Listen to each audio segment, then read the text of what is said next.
Michael Feller here on Deals TV. It's Friday the 13th of November.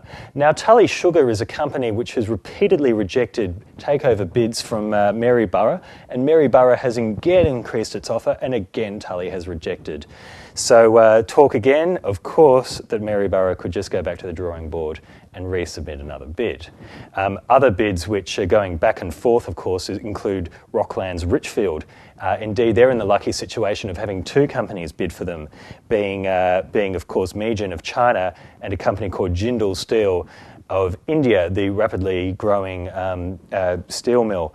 Now, people have wondered, though, why haven't Rocklands Richfield shares risen in line with this increasing bid interest and the possibility, if not the probability, that things will just continue to go higher and higher? Well, the reason is because a major shareholder recently diluted its holding by about a third. It's not known why, but we can say that Arnold S. Bleichoder Advisors, an American asset manager, have sold 1/3 of their interest. They've reduced their stake from 6.5% to 4.24%.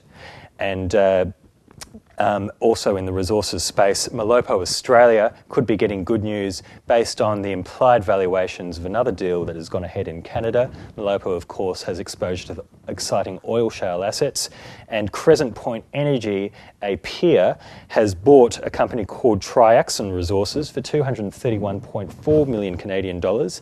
The assets are also in the Bakken region of Canada, and the implied valuation could be very exciting indeed.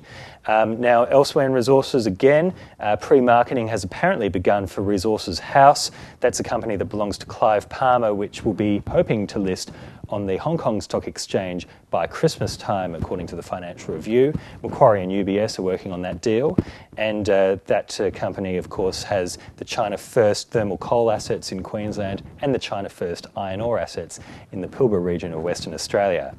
Now, in IPO world, Macquarie is also working on the IPO of Micyln Express offshore. That could either be in Australia or Singapore. Macquarie owns it, but it's thought that either Credit Suisse, Royal Bank of Scotland or JP Morgan could work on the book build, and that thing could be worth $500 million. Now, today's my last Deals TV, but come back next week. Keep watching, and Madeline Heffernan will be taking over as of Monday. Thanks to you for watching, and thanks to the duck.